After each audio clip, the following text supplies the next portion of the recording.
Mbak. Piye carane ndang sugih? Kerja terus ae waleh. Kulino lho iki. Anggere nek wong tekok mesti mbok pisui. Nganti waleh aku mbok pisui. Nom-noman apa kowe iki? Heh?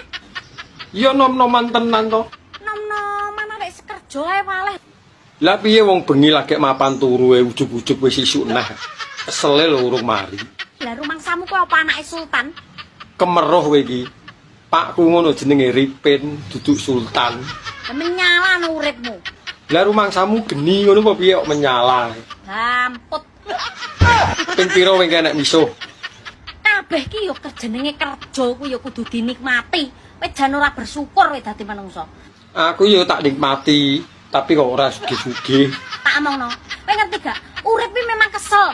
Lah kowe yo ngerti ngono lho. Tapi memang kudu diimbangi. Diimbangi mencintai sak kelone, ciu sak trambole. Ya, Bra.